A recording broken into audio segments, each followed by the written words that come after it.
તંદુરસ્તી બે રીતની હોય, એક માનસિક તંદુરસ્તી અને એક શારીરિક તંદુરસ્તી. તમારે તંદુરસ્તી જાળવવી હોય તો એક તમારું રૂટીન મેન્ટેન કરવું બહુ જરૂરી છે. કાર્બોહાઈડ્રેટ્સ ઓઇલ કરતાં પણ વધારે નુકસાન કરે છે. સો કાર્બોહાઈડ્રેટ્સ તમારા ઓવરઓલ ખોરાકમાં ઓછા હોવા જોઈએ. જે અત્યારે બહુ જ પ્રોબ્લેમ છે મસલ્સ પેઇનના લોકોના, કે મને બેક પેઇન થઈ ગયું, ના પેઇન થઈ ગયું, એ બધા સ્ટ્રેચિંગ એક્સરસાઇઝથી જશે.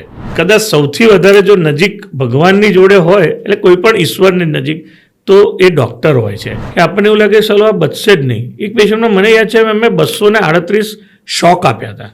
એટલી બધી વાર એનું કાર્ડિયક એરિથમિયા થઈ ગયું હતું. તમે આ વસ્તુ આ રીતની પૂરી કરશો અને જ્યારે તમને પોતાને એવું લાગે કે સાલું હું નહીં પૂરી કરી શકું, તો એને એ સ્ટ્રેસ જે આવે છે ને, એ માણસને બધા ડિઝીઝ ખેંચી લાવે છે. પણ પેશન્ટના રિલેટિવ્સને કે તમે લખો, હું તમને દવા લખાવું, આટલે હદે એટલા ઉંમરલાયક 90 વર્ષના ડૉક્ટરો પ્રેક્ટિસ કરે છે.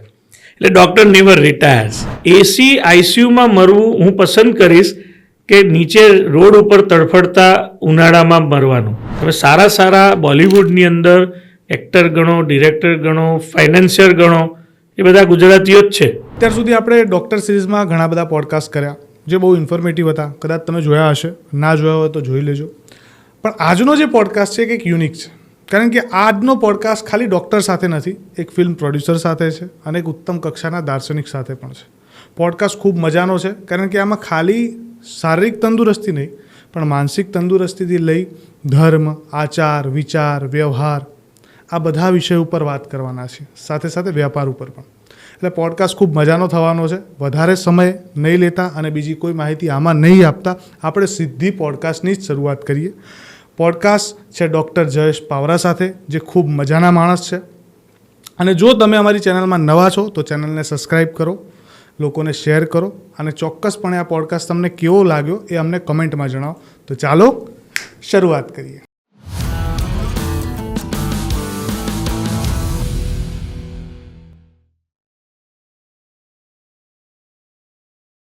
તો સર, સ્વાગત છે બેઠકમાં. Thank you. કેમ છો પહેલાં તો? બસ એકદમ ફર્સ્ટ ક્લાસ. હવે આજે પહેલી વખત કોઈક એવું ગેસ્ટ આવ્યું છે ને કે કઈ રીતના વાતની શરૂઆત કરું નથી સમજાતું, કે ડૉક્ટર લાઇનની વાત કરું, ફિલ્મી પ્રોડ્યુસર તરીકેની વાત કરું, કઈ રીતના વાત કરું કંઈ સમજાતું નથી. પણ આપણે છે ને ઈચ્છા એવી છે કે શરૂઆત એ રીતના કરીએ કે એક સ્વાસ્થ્યથી શરૂઆત કરીએ, જે તમારો મૂળ ધર્મ છે, અને પછી ધીમે ધીમે આપણે ફિલ્મી દુનિયામાં તમારી એન્ટ્રી કઈ રીતના થઈ એ વાતો કરીશું. ચોક્કસ. એક ડૉક્ટર તરીકે જે નિખાલસપણે તમે જે અમુક ટાઈમે જે વાતો કરતા હોય છો, એ જ વાતને લઈને પહેલો પ્રશ્ન એવો છે કે એક ડૉક્ટરના મતે તંદુરસ્તી એટલે શું? તંદુરસ્તી એટલે એવું નથી કે માણસની બોડી જોરદાર હોય કે એની વેઇટ ને એ બધું સરખું હોય. તંદુરસ્તી બે રીતની હોય, એક માનસિક તંદુરસ્તી અને એક શારીરિક તંદુરસ્તી. શારીરિક તંદુરસ્તી એટલે કે તમે ઓછા બીમાર પડતા હો, અથવા તો તમને કોઈ એવી જાતની મેજર ડિઝીઝ ના થતી હોય, કે તમે સ્ટ્રેસફુલ રહી અને તમને કોઈ ડિઝીઝ થાય તો એને તમે ઇમિડિયેટલી રિકવર થઈ જતા હોય, એટલે લોંગ ટર્મ ના ચાલતું હોય. અને બીજી જે સૌથી ઇમ્પોર્ટન્ટ છે માનસિક તંદુરસ્તી. કારણ કે માનસિક તંદુરસ્તી નહીં હોય તો તમારી શારીરિક તંદુરસ્તી નહીં આવે ક્યારેય. એટલે વેઇટ, હાઇટ જરૂરી છે એના ગણતરીઓ માટે, પણ જોડે જોડે તમારું સ્વસ્થ રહે શરીર, એટલે કે તમે બીમારી ઓછી આવે, અને આવે તો તરત એને તમારું બોડી રિકવર કરી દે, એ જ સાચી તંદુરસ્તી. તંદુરસ્તી જાળવવા માટે શું કરી શકાય? તંદુરસ્તી જાળવવા માટે જો બહુ બધા જુદા જુદા કોન્સેપ્ટો આવે છે આ દુનિયામાં અને આવીને જતા રહે છે.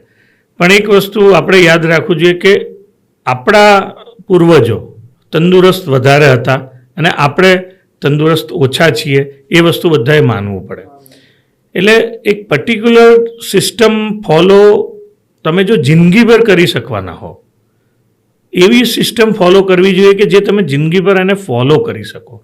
કારણ કે બહુ સ્ટ્રિક્ટ અમુક ટાઈમે અમુક લોકો સિસ્ટમ ફોલો કરે છે કે ભાઈ આટલું ખાવું, આટલું ઉઠવું, આટલું એક્સરસાઇઝ કરીને, અને પછી 5-6 મહિના કરે છે અને પછી again they come back to the normal. તો એ ક્યારેય સસ્ટેન ના થાય. માટે તમારે તંદુરસ્તી જાળવવી હોય તો એક તમારું રૂટીન મેન્ટેન કરવું બહુ જરૂરી છે. હવે એ રૂટીનમાં 3 વસ્તુ ઇમ્પોર્ટન્ટ છે. એક છે તમારો ખોરાક, જે જેટલો બને એટલો નેચરલ, ફાસ્ટ ફૂડ ને એ બધું ઓછું, અને જેટલો બને એટલો આપણો જે એરિયામાં રહેતા હોય ને તમે, એટલે કે તમે ગુજરાતમાં છો તો ગુજરાતમાં જે ઓરિજિનલી પેદા થતી વસ્તુઓ હતી એ ટાઈપની વસ્તુઓ તમે જો ખાશો તો તમારી તંદુરસ્તી હંમેશા મેન્ટેન થશે. જેવી કે બાજરો, જુવાર, જે આપણી ઓરિજિનલ સ્ટેપલ ફૂડ હતું એને છોડીને હવે આપણે બ્રેડ ઉપર ને ઘઉં પર આવી ગયા. ઘઉં એકચ્યુઅલી ટેમ્પરેટ રિજનનું ફૂડ છે. એટલે ઘઉં આપણું ફૂડ નથી. આઈડિયલી એ ટેમ્પરેટ રિજનનું ફૂડ છે. એટલે અમેરિકાથી જ્યારે લોકો આવ્યા અને ત્યાંથી યુકેથી બધા એ લોકો લેતા આવ્યા છે, અને એ પછી અહીંયાથી ડેવલપ થયું ને પછી આપણે વધારે એને ઉપયોગમાં લેવા માંડ્યા. અચ્છા. બાકી ગુજરાતમાં, ભારતમાં ઘઉં ઓછા ખવાતા હતા પહેલાં. નોર્થ ઇન્ડિયામાં ખવાતા કારણ કે ત્યાં ઠંડો પ્રદેશ. અચ્છા. એટલે ટેમ્પરેટ ઝોનમાં એ ચાલે, ટ્રોપિકલ ઝોનમાં તમારા મિલેટ્સ ચાલે. એટલા માટે તમે જો છો કે મોદી સાહેબ આજકાલ મિલેટ્સ ઉપર ધ્યાન આપે છે. એટલે millets is a good food. એટલે ફૂડ થઈ ગયું એક તમારું. ઓઇલ જે છે એમાં પણ એવું જ છે. લોકો એમ કહે છે કે આ સફોલા ને કફોલા ને આ બધું એક મિથ્સ છે. ઓવરઓલ ઓઇલ ઓછું લેવું જોઈએ, અને એ ઓઇલ તમારા માટે સારું જે ઓઇલ તમારા એરિયામાં થતું હોય. જેમ કે સાઉથમાં તમે જશો કેરાલામાં તો તમારું નારિયેળ ઓઇલ, બરાબર, કોકોનટ ઓઇલ એ લોકો હંમેશા એ જ વાપરે છે. તમે નોર્થમાં જશો જ્યાં હિલી એરિયામાં તો ત્યાં આગળ સરસ્યું વપરાય છે. તો એ આપણે સરસ્યું ખાઈશું તો આપણે પચાવી નહીં શકીએ, પણ ત્યાંના લોકો સરસ્યું એમને કમ્પલસરી ખાવું જ જોઈએ, તો જ એ પહાડી પ્રદેશમાં જીવી શકશે. અને આપણે અહીંયા કોકોનટ પેલું ગ્રાઉન્ડનટ ઓઇલ છે, સિંગતેલ, વાય નોટ, આપણું એ અહીંનો પાક છે તો એ વાપરવો જોઈએ. પણ હવે સિંગતેલમાં લોકો એવું કહે છે કે ભાઈ અમુક પ્રકારના સિંગતેલ ખરાબ આવે છે, ડબલ ફિલ્ટર્ડ ને એ બધું જે હોય છે આમાં એ લોકો છે ને અમુક ટાઈમે ક્લિનિંગ કરવા માટે, પ્રોસેસ માટે કેટેલિસ્ટ નાખે છે ને એ બધું થતું હોય છે. એટલે બેસ્ટ તો નેચરલી આપણું ઘાણીનું તેલ છે જ, પણ ઓવરઓલ તેલ તો ઓછું જ ખાવું જોઈએ. એટલે એનો મતલબ એવું નથી હું કહું છું કે સારું છે એટલે કે બધું ખવાય, પણ ઓછું ખાવું જોઈએ. ઘી પણ ઓછા પ્રમાણમાં ખાવું જોઈએ. અને સૌથી વધુ ઇમ્પોર્ટન્ટ છે કાર્બોહાઈડ્રેટ્સ. અચ્છા. કાર્બોહાઈડ્રેટ્સ ઓઇલ કરતાં પણ વધારે નુકસાન કરે છે. સો કાર્બોહાઈડ્રેટ્સ તમારા ઓવરઓલ ખોરાકમાં ઓછા હોવા જોઈએ. એટલા માટે જ હું ઘઉંમાં કાર્બોહાઈડ્રેટ્સ વધારે હોય, મિલેટ્સમાં ઓછા હોય. બરાબર. એટલે ફૂડ થઈ ગયું એક ઇમ્પોર્ટન્ટ. બીજા નંબરમાં આવે છે સ્લીપ. તમારી ઊંઘ પ્રોપર ડીપ સ્લીપ હોવી જોઈએ. 6 થી 7 કલાક તો મિનિમમ હોવી જોઈએ, જે અત્યારે બહુ જ ઓછી થઈ ગઈ છે લોકોને. અને ખાસ કરીને જે રાતે બ્લુ સ્ક્રીન્સ, એટલે કે ફોન્સ છે કે ટીવી છે, કે 2 કલાક પહેલાં ઊંઘવાના 2 કલાક પહેલાં બંધ રાખવું જોઈએ. અને ખરેખર જે ચોપડીઓ વાંચવાની સિસ્ટમ હતી પહેલાં રાતે સૂતા પહેલાં એ બેસ્ટ હતી, જે હવે ધીરે ધીરે આપણે છૂટી રહી છે. અને એકચ્યુઅલી ચોપડી મેં પોતે એવું નોટિસ કર્યું, ચોપડી જો પહેલાં ઊંઘતા પહેલાં જો ચોપડી વાંચો ને તમે, થોડું ઘણું રીડિંગ કરો ને તો તમને ઊંઘ બહુ સારી આવે. હા, નેચરલી. એટલે બ્લુ સ્ક્રીન્સ તો નહીં જ વાપરવું જોઈએ. એક થોડુંક મારો મત છે, ઘણા લોકોના મત જુદા હોઈ શકે. છેલ્લા 4 કલાક એટલે ઊંઘવાના 4 કલાક પહેલાં એક્સરસાઇઝ પણ નહીં કરવી જોઈએ. જે આજકાલ લોકો જીમમાં રાતે જીમ કરે કે ટાઈમ નથી દિવસે એટલે રાતે જીમ કરી લઈએ, દેટ ઇઝ નોટ એ. તમે એક્સરસાઇઝ કરો એટલે અમુક જાતના કેમિકલ્સ ને બધું તમારા એટલે હોર્મોન્સ પેદા થાય છે, જે તો પછી તમને જલ્દી ઊંઘવા નથી દેતા. અચ્છા. પછી ડાર્કનેસ હોવી જોઈએ, કારણ કે ઊંઘની મીન ઇન્ડ્યુસ કરવા માટે મેલેટોનિન કરીને છે હોર્મોન. એ મેલેટોનિન જ્યારે અંધારું હશે ને, ઇવન આંખો બંધ પણ હોય પણ અજવાળું હશે ને તો એ જે લાઇટ પડે એ પણ એને પેદા નથી થવા દેતું. એટલે ઊંઘ વખતે અંધારું જરૂરી છે. અમુક લોકો પેલી આઈ કેપ લગાવે, એટલે એ થોડુંક અંધારું કરે, પણ આઈડિયલી તો શું છે કે biological clock is important. Biological clock પ્રમાણે તમે રાતે જે આપણું સર્કેડિયન સિસ્ટમ છે, કેમ કે જે જેટલેગ થયું, કારણ કે એ આપણી બાયોલોજીકલ ક્લોક સેટ થયેલી હોય છે. એક્ઝેક્ટલી. એટલે તમારું ઊંઘ એટલી જ ઇમ્પોર્ટન્ટ. છેલ્લું આવે છે આપણું એક્સરસાઇઝ. એટલે બોડી અને માઇન્ડ બંનેની એક્સરસાઇઝ. જે બોડીની એક્સરસાઇઝ કરીએ છીએ કે ચલો યંગ એજમાં તમે બધા જીમ ને બધું, એટલે આઇસોમેટ્રિક ને આઇસોટોનિક એક્સરસાઇઝીસ ને બધું જે જીમવાળા કરાવે છે બરાબર છે. આફ્ટર 30s વધારે તમારે સ્ટ્રેચિંગ એક્સરસાઇઝ કરવી જોઈએ. rather than only bodybuilding exercise. Because stretching exercise will improve your strength also, capacity also, અને એનાથી તમારા જે અત્યારે બહુ જ પ્રોબ્લેમ છે મસલ્સ પેઇનના લોકોના, કે મને બેક પેઇન થઈ ગયું, ના પેઇન થઈ ગયું, એ બધા સ્ટ્રેચિંગ એક્સરસાઇઝથી જશે. સ્ટ્રેચિંગ એક્સરસાઇઝનું આપણું જૂનામાં જૂનું એક્ઝામ્પલ હોય તો યોગા છે. Yoga is basically A stretching exercise. તો એ એક્સરસાઇઝીસ વધારે જરૂરી છે. કેપેસિટી બિલ્ડ કરવા માટે વોકિંગ, સ્વિમિંગ, સાયકલિંગ, એનાથી તમારી કાર્ડિયોજેનિક જે આપણી એક્સરસાઇઝીસ કહેવાય એ થશે. એટલે એક્સરસાઇઝની જોડે બીજું જે મેં કીધું મેન્ટલ એક્સરસાઇઝ, તો એમાં મેડિટેશન આવે છે, પ્રાણાયામ આવે છે, કારણ કે that will improve your concentration and your mind power. એટલે જેમ કીધું કે માનસિક તંદુરસ્તી અને શારીરિક તંદુરસ્તી બંને જરૂરી છે. એકચ્યુઅલી છે ને અત્યારે યુવાનોમાં એક પ્રોબ્લેમ જોવા મળે છે કે લોકો બહુ જલ્દી થાકી જાય છે, આળસમાં વધારે રહેતા હોય છે. આની પાછળ શું કારણો જવાબદાર હોઈ શકે? યુવાનો નહીં, આમ જોઈએ ને તો લગભગ બધી એજના લોકોનું આ અમારે બહુ જ કોમન ક્વેશ્ચન છે. અમારે ત્યાં આવે ને પેશન્ટ, એટલે પહેલું તો એનું એક તો કેમ સિમ્ટમ્સ પાક્કું જ હોય કે સાહેબ બહુ થાક લાગે છે. હા, બરાબર. હવે એ થાક આપણે શને કહેવો? કારણ કે એનું કોઈ મીટર નથી કે ભાઈ હિમોગ્લોબિન માપીએ એમ એનું મીટર. તો થાક એટલે માણસનો માનસિક કેપેસિટીનું એક લેવલ છે કે દરેક માણસની એક લેવલ હોય કે આ લેવલથી નીચે હું જ્યારે ફીલ વીક કરીશ તો મને થાક લાગ્યો કહેવાશે. બરાબર. એક છે જે એવરેસ્ટ ચડી જતો હોય છે, એને તમે 5 દાદરા ચડાવશો થાકશે નહીં, પણ આ એક જે માણસ સાવ સેડેન્ટરી લાઈફવાળો છે એ 5 દાદરા ચડશે તો પણ થાકી જશે. તો it varies from person to person. અને સૌથી મોટું કારણ હોય છે માનસિક થાક. શારીરિક થાક કદાચ હું એવું માનું છું કે 70% માનસિક થાક હોય છે, 30% શારીરિક થાક હોય છે. તમે વિચારો કે એક માણસને 5 હિમોગ્લોબિન હોવા છતાં એ મજૂરી કરે છે ને એને થાક નથી લાગતો. અને આજે તમારું 12 હિમોગ્લોબિન હોય છે અને બધા જ વિટામિન્સો ખાતા હો છો, છતાં તમે એમ કહો છો કે મને થાક લાગ્યો, તો એ માનસિક થાક હોય છે. બેઝિકલી વેન તમને કોઈ વસ્તુ નથી ગમતું, કે મને આ બોરિંગ લાગે છે, ખાસ કરીને જે તમે પ્રોફેશનમાં હો છો કે ઘરે જે ફ્રી બેઠા હોય છે, જેમને બીજું કંઈ કામ નથી, આખો દિવસ ટીવી જોતા હોય છે, એ બધા એવા બહુ લોકો છે. એ લોકોને માનસિક થાક જે લાગે છે એને એ લોકો આળસ અને થાકમાં ગણાવે છે. એ બેઝિકલી એમને મૂડ નથી સારો હોતો, they are not positive mood. એ જ જગ્યાએ એને હમણે કહો કે તમે પિક્ચર જોવા જવાનું છે, તમે આમ એને ગમતી કોઈ ગેમ્સ રમવા જવાનું છે, એને કહો કે ફરવા જવાનું છે, તો ફટાક દઈને એને થાક બાક બધું ગાયબ એક ઇમિડિયેટલી. આપણે ફેમિલીમાં તમે જોતા હશો કે વાઈફ હશે એમ કહે છે અરે હું તો બહુ થાકી ગઈ છું, આમ છે તેમ, પણ એને કહો કે અમે ચલો શોપિંગ કરવા જઈએ. નવરાત્રી બેસ્ટ ઉદાહરણ છે. હા, એમાં ક્યાં જાય છે થાક બધો? તો એક basically it is a mental status of your એ ટાઈમનો તમારું, કે ભાઈ તમે ડિપ્રેસિવ ટાઈપના મેન્ટલી તમે નથી ગમતું એવી વસ્તુ કરી રહ્યા છો તો તમને થાક લાગવાનો છે. હા. અચ્છા, હવે એક બહુ મેજર પ્રશ્ન છે અને મને એવું લાગે છે ને કે અત્યાર સુધી લગભગ ઘણા બધા ડૉક્ટરો સાથે મેં પોડકાસ્ટ કર્યા, પણ મને એવું લાગે છે ને આજે એનો જવાબ મને મળશે, કારણ કે જે વાત થઈ આપણા વચ્ચે એ જોતાં એવું લાગે છે. સવાલ મારો એવો છે કે મેં એવું જોયું છે કે ડૉક્ટરો જેટલું ભણે એટલે બહુ તર્કસંગત ને બહુ વૈજ્ઞાનિક થતા જાય સ્વાભાવિક તો, એના લીધે ભગવાનમાંથી એમની આસ્થા છૂટી જાય, આવું મેં સાંભળેલું છે. હવે આ વાતમાં કેટલી સત્યતા છે ને એ મારે તમારા મોઢે સાંભળવી છે.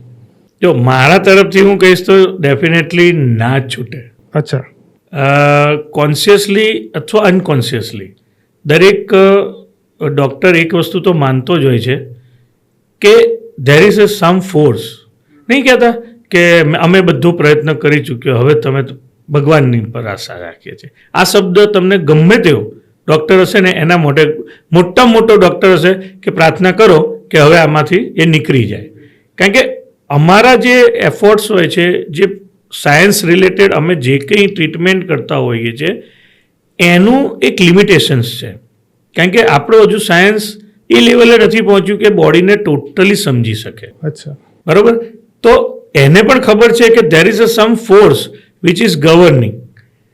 કારણ કે દરેકના જીવનમાં, દરેક ડૉક્ટરના જીવનમાં એવા પ્રસંગો આવ્યા જ હશે કે જ્યારે એણે એવું માન્યું હશે કે હવે આ પેશન્ટ નહીં બચે, અને એ પોતાની રૂટીન ટ્રીટમેન્ટ ચાલુ રાખતો હોય છે અને ઓલ ઓફ એ સડન એમાં ઇમ્પ્રુવમેન્ટ આવવા માંડે છે.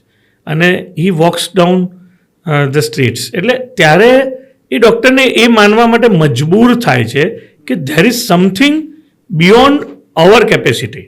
પણ યસ, જે સાયન્ટિફિકલી તમારે ટ્રીટમેન્ટ આપવાની છે એમાં ડેફિનેટલી ડૉક્ટરને પોતાને કોન્ફિડન્સ હોય જ છે કે હું આ ટ્રીટમેન્ટ આપીશ તો આ ડિઝીઝ ટ્રીટ થશે, આ ટ્રીટમેન્ટ આપીશ તો આ ડિઝીઝ ટ્રીટ થશે.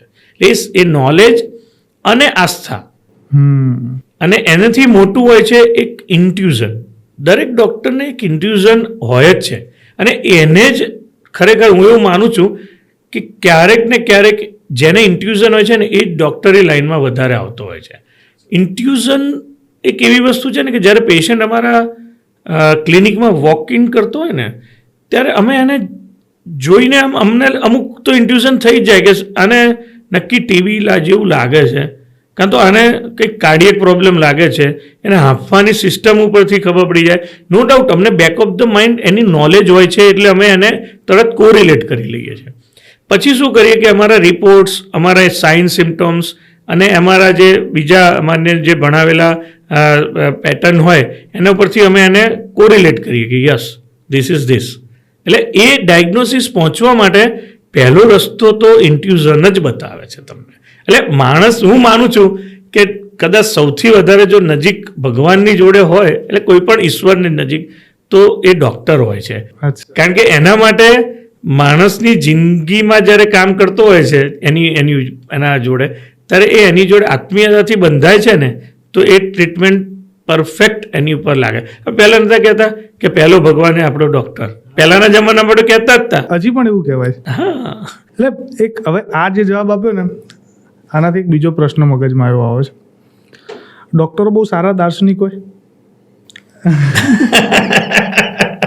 યસ, સારું. કારણ કે એમને લાઈફને જોવાની એક આખો અલગ જ પર્સપેક્ટિવ હોય છે એમનો. અમારી જોડે બધી જાતના માણસો આવે, એ ટુ ઝેડ, પોઝિટિવ વાઇબ્સથી માંડી અને એટલા નેગેટિવ વાઇબ્સવાળા આવે કે પેશન્ટ આઈસીયુમાં આવે ને એટલે પેશન્ટને અમુક ટાઈમે ડિઝીઝ ઓછું હોય પણ એની નેગેટિવ વાઇબ્સ એટલી બધી હોય ને એ હું મરી જ જઈશ સાહેબ, મરી જઈશ તો આ જે એના માઇન્ડમાં ઘૂસી ગયેલું હોય છે ને એને લીધે ગમે એટલી ટ્રીટમેન્ટ એમાં ફેલ જાય છે.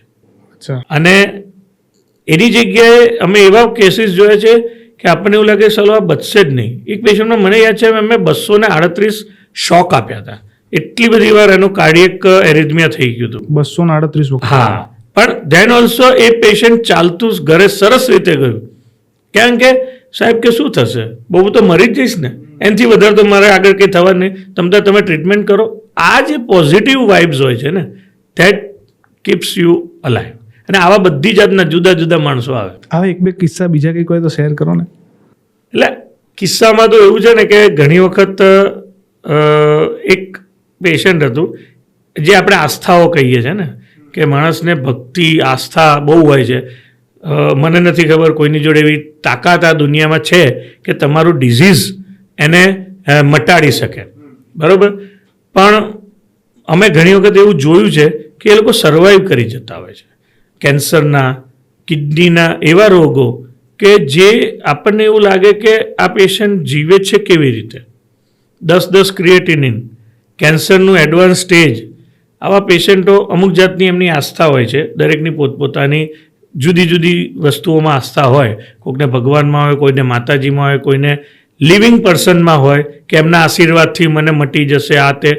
મને ખબર નથી એમની જોડે એવું કોઈ જાદુઈ પાવર છે કે નહીં, પણ એ લોકો જ્યારે એમની જોડે જાય છે ત્યારે એમને એક પોઝિટિવ વાઇબ્સ આપવામાં આવે છે કે તમને મટાડી દેશે ભગવાન, માતાજી, હું, આ ભસ્મ, આ કાગળ, આ તે ગમે તે હોય એ મટાડી દેશે. એટલે પેલાના મગજમાં એક થોટ બેસી જાય છે કે હા હવે મને મટી જશે, હવે હું સાજો થઈ જઈશ.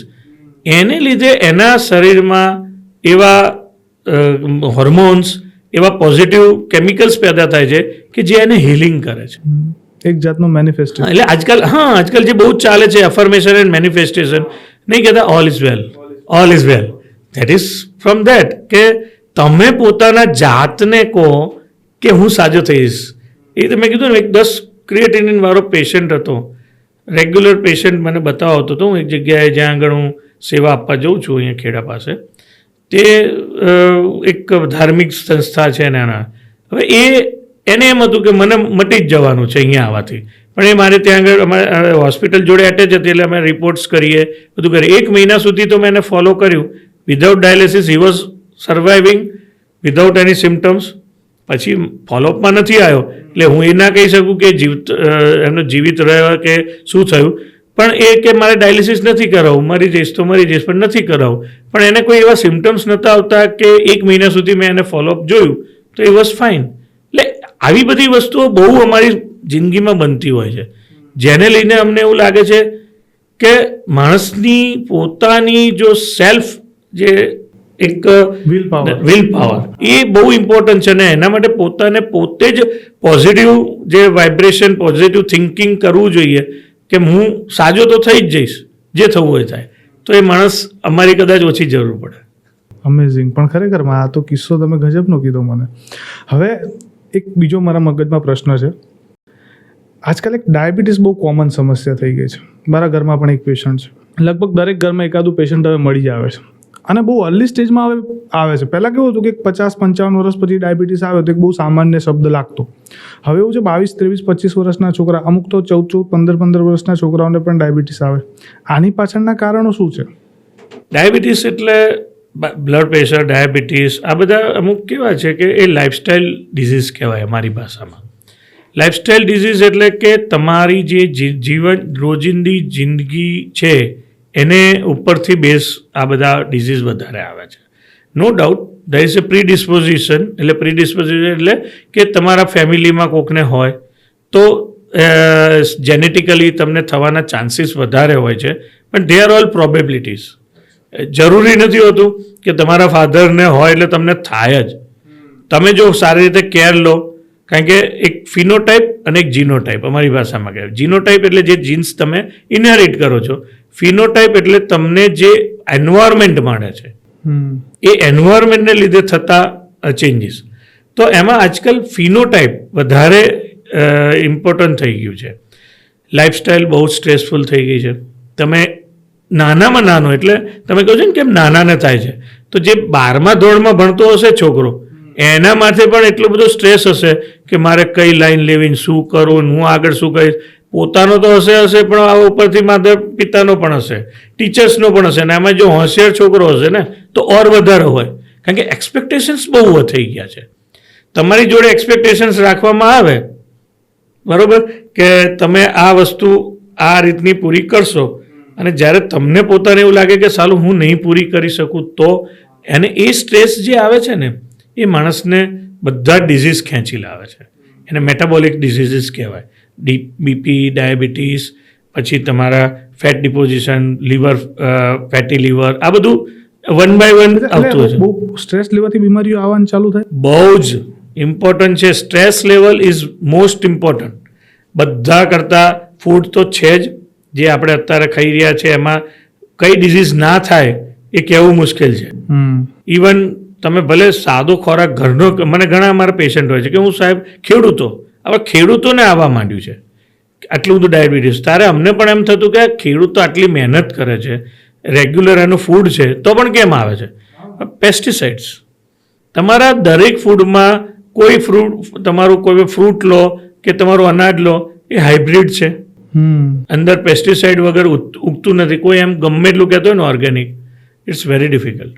આજે તમે ઓર્ગેનિક ખરેખર ઘરે વાવીને જોઈ જજો કે એ જે પેદા થાય છે ને એટલું ઓછા પ્રમાણમાં થાય છે ને કે કોમર્શિયલી નોન વાયેબલ થઈ જાય છે. હું તો પોતે ખેડૂત પણ છું. મારે પોતાને જમીન છે, અમે ત્યાં આગળ વાવીએ છીએ. હું મારી જાતે ત્યાં ટ્રાય કરું છું કે વિધાઉટ કંઈ પણ ખાતર, પેસ્ટિસાઇડ્સ, ત્યાં આગળ કંઈક ઉગે છે, શાકભાજી હોય કે અનાજ હોય કે ઘઉં હોય, એ આપણે એ લઈએ.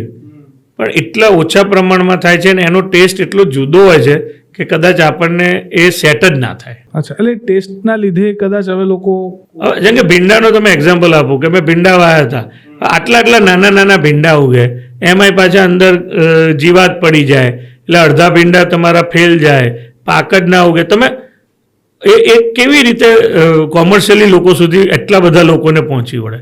એટલે પેસ્ટિસાઇડ્સ લગભગ બધામાં મસ્ટ થઈ ગયું છે, ખાતર બધામાં આવી ગયું છે, કારણ કે જમીન હવે એટલી ફળદ્રુપ રહી નથી. હા, બરાબર. તો એ બધાનું જે ખોરાક જવાનો એ પણ તમને અંદર તો અસર કરવાની જ. એટલે કંઈક ના કંઈક રીતે રિએક્ટ. એટલે this are also one of the cause of. અને ત્રીજા નંબરમાં જે સ્લીપ, આપણે જે હમણાં વાત કરી, ફોન તે રાતે લેટ નાઇટ સુધી, કોફી રાતે 2 વાગે પીશે લોકો, કોફી પીવા જાય, નહીં કહેતા ચલો કેફે જઈએ રાતે 12 વાગે 1 વાગે, તો ત્યાં જઈને કોફી પીશો તો શું થશે? તમને ઊંઘ આવવાની છે? ના જ આવે. પછી તમે 4 વાગ્યા સુધી પથારીમાં આગા પાછા થશો અને પછી સવારમાં 12 વાગે ઉઠશો, તો તમારું બાયોલોજિકલ સર્કેડિયન લિઝન છે જે ક્યાંથી તમારું સેટ થશે?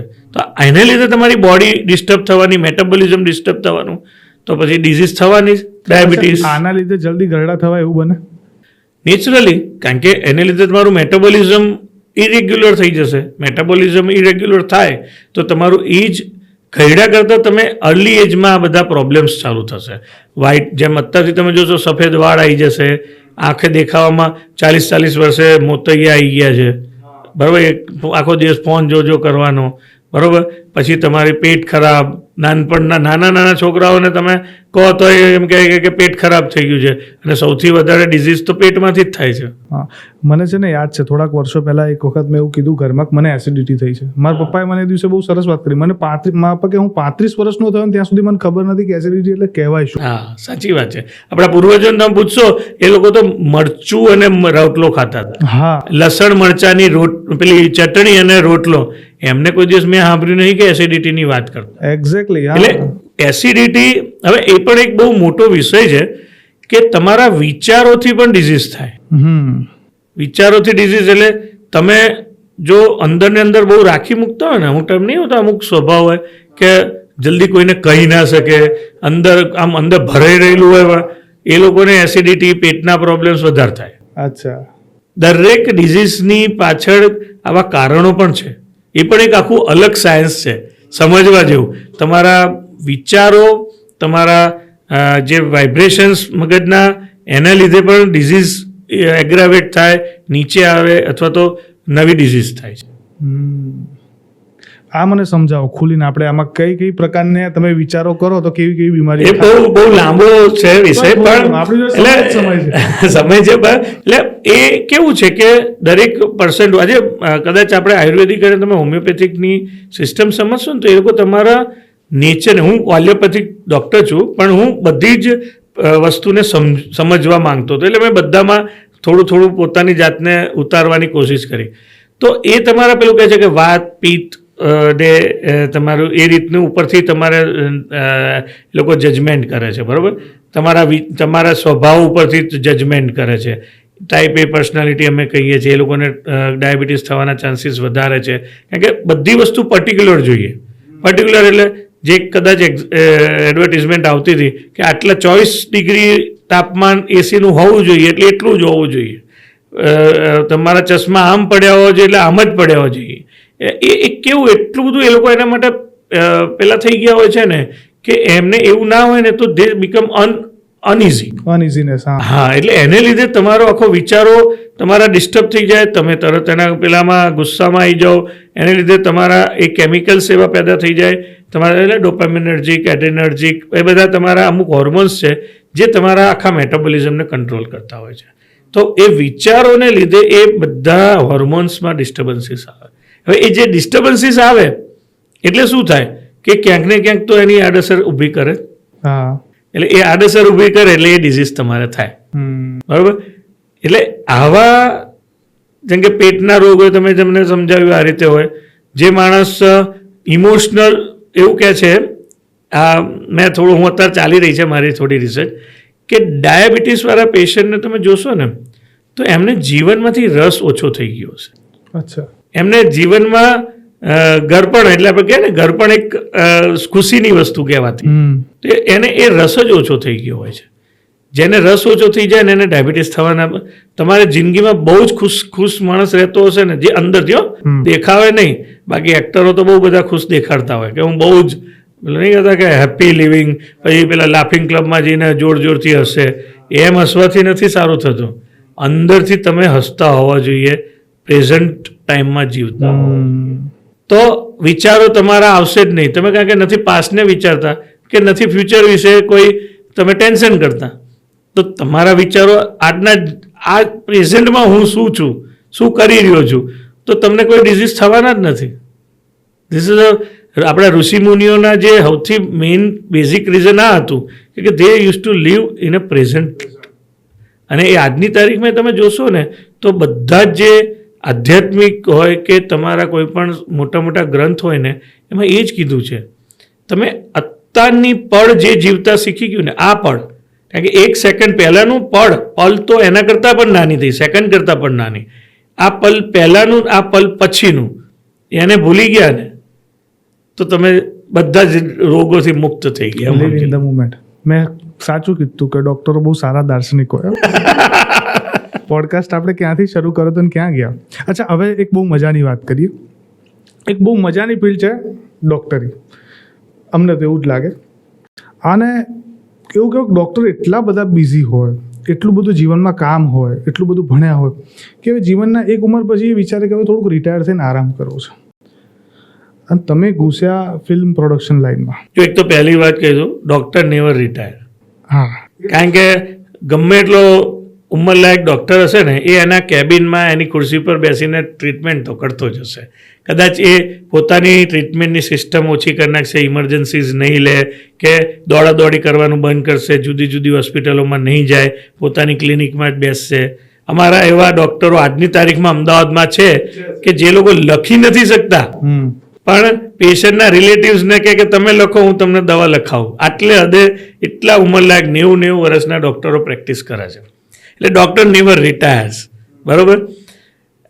પણ મારું વસ્તુ એવી છે, તમે જે વાત મેઇન અત્યારે પૂછવા માંગતા હતા, એટલે કે તમે તમારો શોખની તમે જીવો ને. માણસે દરેક માણસ દરેક ફિલ્ડમાં, એ હું માનું છું કે પોલિટિકમાં હોય કે કોઈ પણ એન્જિનિયરિંગમાં હોય, કોઈ નોકરી કરતો હોય, બિઝનેસ કરતો હોય, જે માણસ શોખ નથી જીવતો ને એને દરેકને એક હોબી હોવી જોઈએ, શોખ હોવો જોઈએ. હું ખરાબ શોખોની વાત નથી કરતો, પણ સારા શોખ હોવા જોઈએ, જેવા કે રીડિંગ છે, સંગીત છે, પછી કવિતા, પોએટ્રી, રાઇટિંગ છે. તમને જોવા મળશે, તમે કદાચ આ લોકોને ઓબ્ઝર્વ કરશે ને તો ખબર પડશે કે ડૉક્ટરો આવી હોબીમાં ખાસ જાય છે. તમે અમારે જો તમે સિંગર્સનું ગ્રુપ છે આખું ડૉક્ટર્સનું, કેટલા ડૉક્ટર્સ એવા સારા છે. ઇવન અત્યારના સારા સિંગરોય ડૉક્ટર છે એક સમયના, પાર્થ ઓઝા ને બધા જે છે દે આર ડૉક્ટર્સ એકચ્યુઅલી, બરાબર. તો એ લોકોનો એક શોખ તો હોય જ છે, પણ મેડિકલી જે એના હસલમાં પોતે, કારણ કે કમાવું તો દરેકને પડશે. પેલું કહે છે ને કે જયભાઈનું હમણાં હું એક સાંભળતો હતો, એમાં હતું કે બક્ષી સાહેબે, જે આપણા રાઇટર હતા, એમણે એક બહુ સરસ કીધું છે કે એસી આઈસીયુમાં મરવું હું પસંદ કરીશ કે નીચે રોડ ઉપર તડફડતા ઉનાળામાં મરવાનું. એટલે કે હું પૈસો શાના માટે કમાઈશ કે હું મારી ફેસિલિટી એન્જોય કરીશ. તો એના માટે ડૉક્ટરે કમાવું તો પડશે જ, બરાબર. એટલે એમાં એ હસલમાં એ ભૂલી જાય છે એનો શોખ. જે ડૉક્ટર એ શોખને જીવંત રાખે છે ને એ ડૉક્ટર હંમેશા માટે, એટલે 90 વર્ષ સુધી પણ એ સારી રીતે પ્રેક્ટિસ કરી શકે છે. એટલે મારો પણ એવા ઘણા બધા શોખ છે કે જેને હું જીવું છું મારી ડૉક્ટરીની સાથે સાથે. જેમ કે એક તો મને ખબર છે, એક તો હું પ્રોડક્શન લાઇનમાં છું, ફિલ્મ. અચ્છા, હવે ફિલ્મની વાત આવે ને એટલે શોખમાં પહેલો વિચાર વ્યક્તિને એક્ટર બનવાનો આવે, બરાબર. આ પ્રોડક્શન લાઇન, ડાયરેક્શન લાઇન, એ બધી તો પડદા પાછળની વાતો છે, એટલે લગભગ એમાં રસ ઓછો હોય. તો તમારો વિચાર એક્ટર બનવાનો હતો અને પછી એવું થયું કે ના પ્રોડ્યુસર બનવું? ના, એક્ટર બનવાનો હતો નહીં. નાનપણમાં આપણે કર્યા હોય નાટકો, કોઈ પણ માણસ હશે એણે ક્યારેક ને ક્યારેક તો પેલું પરાણે સ્કૂલમાં તો તમને ઊભા રાખી દેતા હોય છે, પેલા ઝાડ બનીને ઊભા રહેતા હોય તો ઝાડ બનીને પણ ઊભા રહેતા હોય છે. તો એક્ટર તો એવા હું હતો નાનપણમાં, મેં ઘણા કર્યા, પણ મને હંમેશા એવું હતું કે ક્રિએશન એવું સારું કરું, કંઈક સારું ક્રિએશન. આજે મારી જોડે મેડિકલમાં લોકો આવે છે, દુઃખી જ આવે છે, બધા ડિપ્રેશન જ હોય. આમ તમે જુઓ ને એટલે અમારી પાસે રાતે જઈએ ને ત્યારે અમને આમ જો ખરેખર માપવાનું મેઝર કરવાનું એવું કંઈક મશીન હોત ને કે કેટલી નેગેટિવ એનર્જીઓ અમે લઈને જઈએ છીએ તો આખો અમારી પાછળ થર જામી ગયો હોય. કારણ કે A to Z માણસ અમારી જોડે આવીને પોતાનું બધું ઠાલવતો જ હોય, બરાબર. એ બધું અમારા માથે આવે. એટલે અમે જો પોઝિટિવ એનર્જી ક્યાંકથી ના લઈએ ને તો અમે ડિસ્ચાર્જ થઈ જઈએ સાવ. એટલે પોઝિટિવ એનર્જી ક્યાંથી આવે? જેમ મેં કીધું એમ શોખ, બરાબર. હવે એ મને એવું હતું કે એવી ક્રિએટિવ વસ્તુ કરવી કે જેથી લોકોને પણ એને લીધે પોઝિટિવિટી આવે. એટલે હવે એ હું એક્ટર રહીશ તો હું મારા સીમિત જ રહીશ. હું કંઈ પણ તમને હસાઈ શકું કે ઇમોશનલી એટેચ કરી શકું કે, પણ હું એઝ અ પ્રોડ્યુસર રહીશ તો મારે જે વાત કહેવી છે, જે મારે મૂકવું છે કે ભાઈ તમે જિંદગી આ રીતે જીવવી જોઈએ, કે આ રીતનું લોકોને હસાવવા જોઈએ, કે લોકોના ઇમોશન્સને કેવી રીતે વ્યક્ત કરવા જોઈએ, તો એક પ્રોડ્યુસર ખરેખર કરી શકે. ડિરેક્ટર એને વાચા આપે, એને કંડારે, કહે છે ને કે કચાકડે કંડારે. પ્રોડ્યુસર જ્યાં સુધી પ્રોડ્યુસરને મનમાં નહીં બેસે એ વાત ત્યાં સુધી એને પ્રોડ્યુસ તો કરવા જ નથી. તો એવી સારી વસ્તુ ક્રિએટ કરવી એક પ્રોડ્યુસરનું કામ છે. અને એના માટે ભગવાનની દયાથી મને અમુક બેકગ્રાઉન્ડ મળ્યું, અમને એવા લોકો મળ્યા કે જે લોકોએ મને સપોર્ટ આપ્યો અને આ લાઈનમાં હું ધીરે ધીરે આગળ વધ્યો. અત્યારે આગળ ઘણા વધી ગયા તમે. એટલે કેટલા મૂવી આપણે અત્યાર સુધીમાં પ્રોડ્યુસ કર્યા એની વાત કરીએ થોડું. એટલે આમ એક પહેલી પિક્ચરમાં જેમાં હું ડાયરેક્ટલી ઇન્વોલ્વ નહોતો પણ ફાઇનાન્શિયલી ઇન્વોલ્વ હતો એવું એક ધુઆધાર કરીને છે. એના પછી એક હું તારી હીર કરીને હતું, જે અમને મને બહુ જ ગમતું હતું પિક્ચર. કારણ કે અમે એને લિથુએનિયા શૂટ કર્યું. એક સ્ત્રીની ખરેખર વેદના અને એની પ્રેમ વચ્ચેની જે બાંધછોડ છે એ અમે વ્યક્ત કરી અને એ પોતાના પગ ઉપર ઊભું રહેવાની. બહુ જ સુંદર ફિલ્મ છે, બહુ જ સુંદર એના ગીતો છે અને બહુ જ સારી રીતે બનેલી હતી. અત્યારે એમેઝોન પ્રાઇમ ઉપર છે. અને એ પછી અમે કહી દે ને પ્રેમ છે કરીને એક ફિલ્મ કરી. એમાં પણ અલગ રીતે પ્રેમને દર્શાવ્યો છે. સેક્રિફાઈસ અને પ્રેમ અને એની સાથેનો એકબીજા માટેનો જે લવ, તો એક્ઝેક્ટ જે આપણે લવને હવે બહુ લોકો જુદી રીતે લે છે. રોમાન્સને લવ ગણે છે, પણ લવ એટલે ઇમોશનલી એટેચ થવું, એકબીજા માટે વિચારવું, એને એ વસ્તુ મેં એમાં બતાવી. એ પછી એક બહુ માનસિક તણાવ વિશેની, જેના અત્યારે હું વાત કરી રહ્યો છું, એવી એક શોર્ટ ફિલ્મ મેં તૈયાર કરી જેનું નામ હતું લિફ્ટ, જે મારા સને લખી હતી. અચ્છા. હા, એને પોતે લખી હતી ને પછી મેં એને શોર્ટ ફિલ્મ તરીકે બનાવડાવી. એ પણ બહુ સુંદર મારા યુટ્યુબ ચેનલ ઉપર છે. અને એક નાની રૂરલ ફિલ્મ બનાવી હતી, રાહિલ કરીને હતી. અને એક બહુ સુંદર હિન્દી ફિલ્મ બનાવેલી, જે એક છોકરીની જ્યારે એને લગ્ન થોડીક જે આમાં કીધું ને કે માણસનું જેવો મૂડ હોય ને એવો એ માણસ રહે. એટલે એનો મૂડ ખરાબ જ રહેતો, એના જીવનમાં કોઈ ખુશી નથી, ફેમિલીમાં પણ એને બસ પરણાવી દો એ જ વસ્તુ હતું. તો એ ક્યારેય એને કોઈ પસંદ જ નહોતું કરતું. જે દિવસે એના જીવનમાં ખુશી ચાલુ થાય છે, સંબંધના વાતોથી કે એના ટચથી કે એનાથી, એ પછી એનામાં એટલો બધો ચેન્જ આવે છે કે એને જે પણ માણસ જોવે છે એ માણસ એ ગમવા લાગે છે. એને એ વિંગ્સ ઓફ ફ્રીડમ, એની અંદર ઘણા બધા બીજા પણ અમે સામાજિક જે ટાબુસ છે એને અમે કવર કર્યા છે. એ મારી યુટ્યુબ ચેનલ ઉપર છે. એ બહુ જ સુંદર, મને એકદમ નજીક મારા દિલથી લાગતી ફિલ્મ છે. બહુ સ્લો છે, એને ઘણા બધા એવોર્ડ્સ પણ મળ્યા છે, પણ એ કોમર્શિયલ ફિલ્મ ના કહેવાય, એને એક જાતની આર્ટ ફિલ્મ્સ કહેવાય. અચ્છા. બરાબર, એ બનાવેલી છે. અને અત્યારે એક હવે નવી ફિલ્મ કસુંબો હમણાં જે બહુ જ ચાલે છે, બરાબર, પિરિયોડિક. એટલે બધા જુદી જુદી ઝોનરની અમે બનાવવાના કોશિશ કરી છે. અને એક નવી ફિલ્મ બની ગઈ છે જે રિલીઝ થશે થોડા જ મહિનાઓમાં. એ છે અજબ રાતની ગજબ વાત. એ એક રાતની ખૂબ જ કોમેડી, ડ્રામા અને વિથ ગુડ મેસેજીસ. અચ્છા. હવે તમે વાત કરી ને, હવે આમ તો જનરલી પ્રોડ્યુસરોને મૂવીમાં રસ હોય તો જ એ પ્રોડ્યુસર બને, પણ તમે બહુ ડિટેલિંગથી વસ્તુ હમણાં મને સમજાવી પિક્ચરને એક એક પોઈન્ટ કે આ પિક્ચરમાં મેં આ વસ્તુ કરી હતી, આ પિક્ચરમાં આ વસ્તુ અમે બતાવવાનો ટ્રાય કર્યો હતો.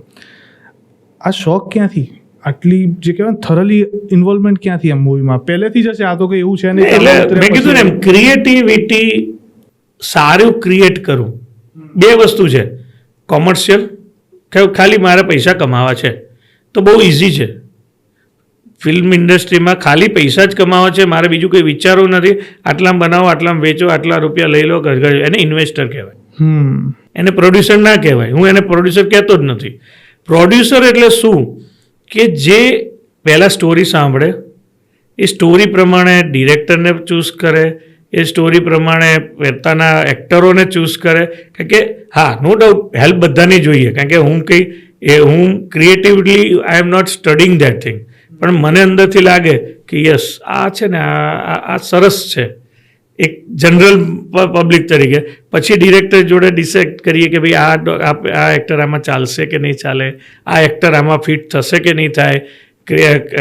એના જે કાસ્ટિંગ ડિરેક્ટરો હોય એમને અમે કન્સલ્ટ કરીએ. પછી બીજા બધા ઘણા બધા, આ તો બહુ બધા અંદર હોય છે ડિપાર્ટમેન્ટ્સ. પણ બેઝિક તમારું મેઇન એમ છે કે તમારે એક સારી વસ્તુ ક્રિએટ કરવી છે.